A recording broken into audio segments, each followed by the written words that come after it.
310장 찬송하십니다. 310장.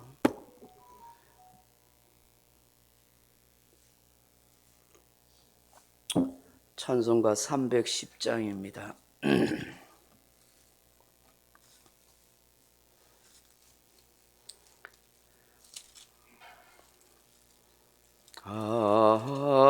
하나님의 은혜로 있을 데 없는 자 왜 구속하여 주는지 난 알 수 없도다. 내가 믿고 의지함은 내 모든 형편 아시는 주님 늘 보호해 주실 것을 나는 확실히 아네. 왜 내게 구세 믿음과 또 복음 주셔서 내 마음이 항상 편한지 난 알 수 없도다. 내가 믿고 의지함은 내 모든 형편 아시는 주님 늘 보호해 주실 것을 나는 확실히 아네. 왜 내게 성령 주셔서 내 마음 감동해 주 예수 믿게 하는지 난 알 수 없도다. 내가 믿고 의지함은 내 모든 형편 아시는 주님 늘 보호해 주실 것을 나는 확실히 아네. 주 언제 강림하실지 혹 밤에 혹 낮에 또 주님 만날 그곳도 난 알 수 없도다. 내가 믿고 의지함은 내 모든 형편 아시는 주님 늘 보호해 주실 것을 나는 확실히 아네. 아멘. 하나님 말씀은 로마서 11장 6절 말씀 같이 봅니다. 로마서 11장 6절 말씀 같이 읽습니다. 만일 은혜로 된 것이면 행위로 말미암지 않음이니 그렇지 않으면 은혜가 은혜되지 못하느니라. 아멘. 사랑하는 성도 여러분, 본문은 은혜로 택함받고 은혜로 구원 얻는다는 것이 무엇인지를 우리에게 잘 말씀해 주고 있습니다. 즉 은혜의 본질에 대해서 말씀하고 있습니다. 우리가 하나님의 은혜를 받았다느니 또는 은혜가 충만하다느니 하는 말을 자주 사용하고 있습니다. 그런데 그 은혜라는 말을 바르게 이해할 필요가 있습니다. 왜냐하면 많은 사람들이 은혜를 잘못 이해해서 오용하거나 남용하는 경우가 많기 때문입니다. 아무 때나 은혜를 갖다 붙이는 경우가 많이 있다 하는 것이죠. 그렇다면 이 은혜가 무엇입니까? 은혜라는 단어를 잠시 생각해 보면 히브리어로 자비, 긍휼, 동정심, 은총 이런 뜻이 있고 헬라어로는 카리스라는 말로서 기쁨, 즐거움 또는 은총, 선물 뭐 이런 의미가 있습니다. 성경에서 말하는 은혜라는 것은 다 하나님으로부터 받는 가장 좋은 것, 가장 선한 것을 뜻하는 거예요. 이 헬라 사람들은 이 카리스라는 은혜를 보통은 아주 멋있고 값어치 있고 훌륭한 선물을 받을 때 카리스라 하는 단어, 은혜라 하는 단어를 그렇게 사용했어요. 선물은 값을 받지 않고 아무런 대가도 없이 그저 다른 사람에게 주는 건데, 그 다른 사람에게 대가 없이 조건 없이 주는 그 선물이 가장 가치 있고 값어치 있는 것일 때에 바로 카리스라는 이런 은혜라는 단어를 사용한 거예요.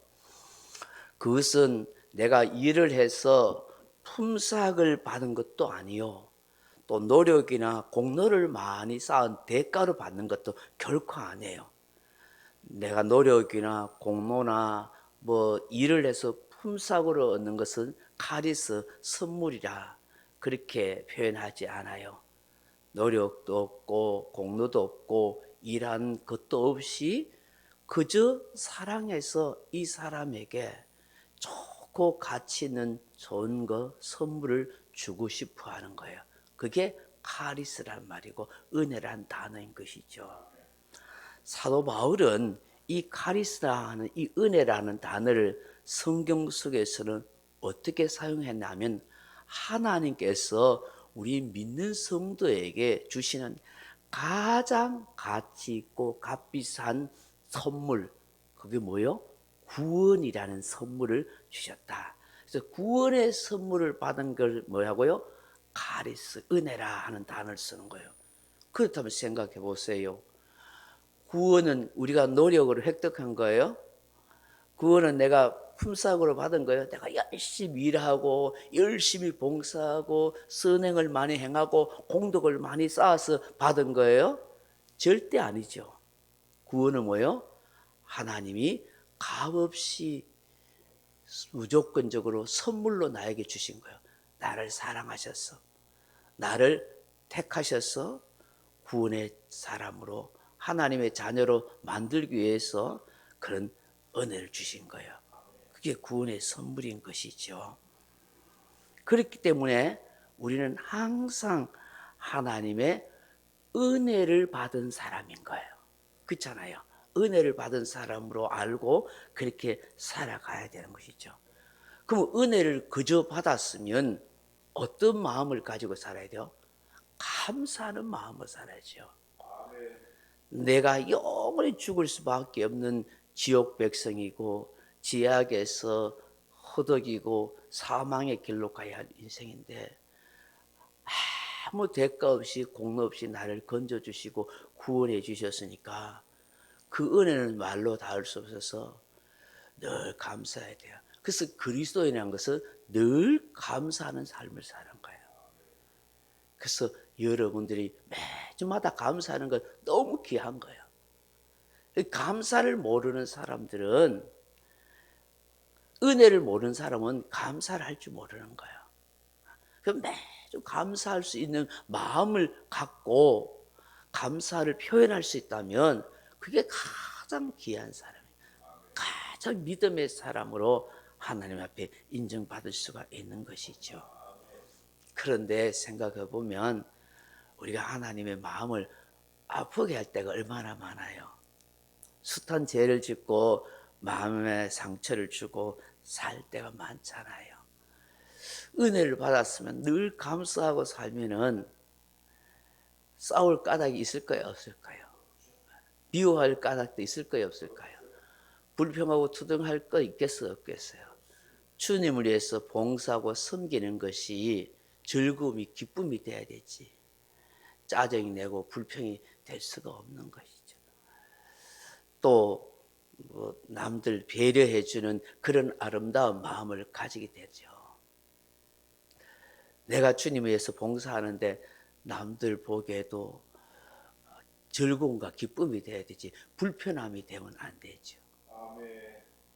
내가 주님을 섬기고 봉사하는데 내 안에 기쁨과 즐거움이 되는지를 살펴봐야 되고, 또 억지 춘향 노릇하듯이 마지못해 할 수 없이 봉사하는 것 때문에 남들이 불편함을 느끼지 않는지를 잘 생각해 봐야 되는 거예요. 우리는 차별 없이 믿음을 주셔서 구원 얻도록 해주신 이 하나님의 은혜를 늘 생각해야 돼요. 그래서 은혜를 곱씹어 보면은 저와 여러분이 어떤 마음이 들어야 되냐면 늘 죄송스럽고 송구한 마음이 들고 또 감사하는 마음이 들어야 되는 거예요. 이 두 마음이 늘 들어야 되는 거예요. 아이고, 내가 지은 죄가 많고 내가 참 주님 앞에 불충하고 부족함이 많은데 구원의 은혜를 주시고 또 살아가는데 날마다 은혜를 주셔서 아유, 정말 죄송하고 송구스럽습니다. 그런데 너무너무 감사합니다. 이런 마음을 품고 살아야 돼요. 사랑하는 성도 여러분, 은혜가 은혜 되기 위해서 오늘 본문에도 은혜가 은혜 된다는 말씀이 있는데, 은혜가 되기 위해서 우리는 뭘 생각하고 뭘 마음에 품고 살아야 돼요? 이게 은혜가 은혜 된다는 말은 은혜가 지속적으로 계속 은혜가 흘러 넘치는 인생, 은혜 위에 은혜가 충만한 삶을 살기 위해서는 오늘 우리가 어떤 생각과 마음을 품고 살아야 하는가 하는 거예요. 두 가지만 말씀드리고 기도 제목으로 삼았으면 좋겠어요. 하나는 나의 행위나 나의 노력으로 은혜 받은 것도 구원 얻은 것도 아니니 라는 생각을 항상 그렇게 마음에 의식하고 살아야 돼요. 이걸 잊어버리면 어떤 일이 일어나면 어느 순간에 공치사하게 돼요. 어느 순간에 남들과 비교해서 나를 의시되거나 또 나만큼 섬기지 못하고 봉사하지 못하면 불평할 수 있어요. 다시 말해서 적반하장의 인생이 될 수 있다는 거예요. 이런 마태복음 20장에 보시면 예수님께서 천국을 품꾼 비유를 통해서 말씀하는 거 보아야 돼요. 포도밭 주인이 장터에 나가 보니까 거기에 하루 벌어서 하루 먹고 사는 그런 품꾼들이 쭉 놀고 앉았는 거예요. 그래서 하루에 일당 한 데나리오 주고 우리 포도밭에 가서 일을 해라 하고 몇 사람을 뽑아가 데리고 갔다는 거예요. 가서 일을 시켰어요. 그래 한참 지나서 한 3시간쯤 지나서 가니까 아직도 일자리 못 간 사람이 있더래요. 또 데리고 가고 12시에 가니까 또 있고 오후 3시 가니까 또 있어요. 데리고 온 거예요. 이제 마지막 5시 저녁 해가 지면 6시인데 5시까지도 놀고 있는 사람이 있어요. 그 놀고 있는 사람이 참 신기하지. 집에 들어가 볼 건데 보통 노가다하는 사람이 아침에 저 일꾼 뽑을 때 아침에 안 뽑히면은 텄다 막 기분 나쁘다 해가지고 막걸리 집에 가가 막 대파 한 잔 막 해버리고 집에 가 퍼져 자쁘잖아요. 근데 오후 5시까지 놀고 있는 것은 아마 집에 들어가려고 하이 막 민망하고 뭐 그래 막 놀고 있다고 그러는 거예요. 그 해질녘 1시간 남겨놓고 이 사람을 데리고 가 일을 시킨 거야. 자, 1시간 일한 사람부터 시작해서 이제 6시 대가 이제 하루 품삯을 줘야 되는데 한 데나리온. 근데 늦가온 사람부터 하나 주는 거야. 그 1시간밖에 일 안 했는데 한 데나리온 주는 거야. 하루 일당 그대 주는 거야.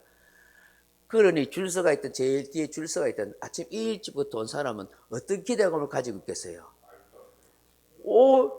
1시간밖에 일했는데 저 한 데나리 준 거 보니까 우리는 8시간이겠으면 한 8, 노가다 용어로 8대가리 안 주겠나? 8대나리는 안 주겠나? 잔뜩 기대가 부풀어 있는 거야. 그런데 어렵소. 한 데나리밖에 안 주네. 그 주인에게 뭐라 하겠어요? 똑같이 주니까. 불평하는 거야. 아니 주인 양반 왜 우리는 한 대를 안 줘요? 저 1시간 일하는 사람 한 대를 안 주면 이 불공평하지 않소? 하고 막 두들댄 거예요. 그 주인이 뭐라 하겠어? 야 이 사람아, 자네하고 내하고는 하루 일당 약속했잖아. 한 대나 주고 약속했잖아. 그래 자네에게는 당연히 한 대나 주는 거고 저 1시간 일하는 사람에게 내가 한 대 하나 주는 것은 내 마음이지. 내가 주고 싶어 주는 건데 네가 뭐 불평해. 네 거나 갖고 가. 네 거 내가 일당 약속한 대로 한 대 나 준 거 맞잖아요. 그죠? 하루 품삯값만큼 주기로 했으면은 그거 받으면 감지덕지지. 일 안 시켜준 것보다 감사함으로 받는 거 가는 거고. 늦게 온 사람은 그 사람은 주인이 긍휼히 여겨가지고 하루 일당이 얼마나 필요하겠노 싶어 준 거예요. 그러면은 어떻게 생각해요? 5시 온 사람은 진짜 감사하죠. 이 주인의 은혜 너무너무 감사할 거예요. 뭐 1시간 아마 일했을 때 억수로 열심히 일했겠죠. 한데 어쨌든 그 감사한 거 받은 거예요. 그럼 8시가 아침 일찍이 뽑혀서 온 사람도 어떤 마음이어야 돼요? 감사의 마음이어야 되죠. 일 안 시켜주시면 오늘 하루는 오는데. 근데 우리 인간이 그렇단 말이에요. 주님을 섬기고 봉사하는데도 서로 비교하면서 저는 별로 일 안 했는데 뭐 제 복을 받고 나는 죽도록 충성했는데 별로 복을 못 받고 이런 식으로 비교해서 말을 하는 수가 있다고요. 불평하면 안 돼요. 결국 은혜를 알지 못하는 풍꾼이 된다 하는 것이죠. 내가 주님의 교회를 섬길 수 있고 일할 수 있는 건강이 있고 삶이 있고 힘이 있고 재능이 있는 것에 감사해야 되죠. 모든 것이 하나님 은혜라는 사실을 잊지 말라는 것이죠. 두 번째 정말 중요해요. 두 번째 이것만 이야기하고 기도해요. 은혜를 잃어버리지 않도록 늘 힘써야 한다는 거예요. 제가 신앙생활을 늘 뭐에 많이 비유해서 이야기해요? 우리 신앙생활은 에스컬레이터나 엘리베이터를 타는 것 아닙니다. 저절로 되는 거 아니라. 에스컬레이터 가만히 있으면 저절로 쭉 올라가잖아요. 엘리베이터도 버튼만 딱 몇 층 간다는 버튼만 누르면 저절로 올라가잖아요. 신앙생활은 저절로 되는 거 아니에요. 구원은 은혜로 공짜로 그냥 받았지만 신앙생활은 에스컬레이터나 엘리베이터 타는 것처럼 나는 거 아니에요. 내가 노력해야 돼요. 내가 힘쓰는 것만큼 하나님이 복을 주시는 거예요. 내가 심은 것만큼 거두는 거예요. 그럼 은혜를 받은 것도 구원의 은혜는 없어지지 않아요. 그러나 내 생활 가운데 하나님이 나에게 주신 이 은혜를 간직해야 돼요. 내 마음과 생각과 내 영혼 속에 간직하려면 노력이 필요해요. 왜요? 이 은혜를 빼앗는 마귀가 있기 때문에. 여러 가지 환경이나 사람을 통해서 내가 받은 은혜를 빼앗도록 만들어져요. 그렇잖아요. 은혜가 충만해가지고 할렐루야를 찬양하다가 옆에서 와가지고 차 한 방 박아버리면 다 깨져버리잖아. 막 기분이 나빠가지고 왜 차를 박았냐고 막 승질함 내는 순간에 그 은혜는 온데가 없고 마음이 휑한 바람처럼 돼버리잖아요. 그러니까 이 마음과 생각을 잘 지키는 마귀가 그렇게 내 주변 환경이나 사람을 통해서 일하는 것이죠. 내 생각과 마음을 잘 관리해요. 생각과 마음에 항상 하나님이 나와 함께하고 있다는 그런 의식과 믿음을 간직하는 것이에요. 이 생각과 마음속에 마귀가 틈타지 않도록 말씀 묵상과 기도 생활을 꾸준하게 해야 되는 거예요. 그래서 새벽기도뿐만 아니라 늘 생활 가는 일터에서 내 생활 현장에서도 늘 마음으로 기도를 하고 있어야 된다고요. 늘 마귀가 언제든지 틈탈 수 있도록 틈탈 수 있기 때문에 늘 기도하면서 하나님 은혜를 주세요. 내 마음의 은혜를 잃어버리지 않도록 어떤 순간 어떤 환경 어떤 사람을 만나든지 내 마음을 잘 지키도록 도와주세요. 그렇게 해야 되는 거예요. 그리고 읽었던 말씀 외우면 더 좋죠. 말씀을 외워가지고 늘 생각하고 있으면은 그 순간순간에 어떤 일을 당하면은 말씀을 이겨내는 거죠. 말씀이 안 나오면 뭐가 나와요? 내 감정이 나온단 말이에요. 욱하는 내 감정이 나온다고요.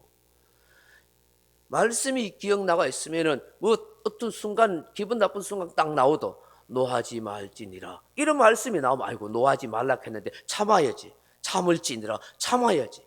용서할지니라 용서해야지. 말씀이 생각나면 말씀대로 내가 선포하고 말씀이 나를 붙들어 주시고 말씀이 내 인생을 이끌어 가는데 말씀이 없으니까 옛날 내 본성이 나오는 거예요. 내 성질이 나오는 거예요. 그러니까 내 가슴 치고 말씀대로 살아야 되는데 왜 이를 못했냐고 늘 가슴 치면서 늘 그 성장하지 못하고 어린아이 모습에 있으면서 그렇게 힘들어하잖아요. 풍성한 은혜 가운데 있지 못하잖아요.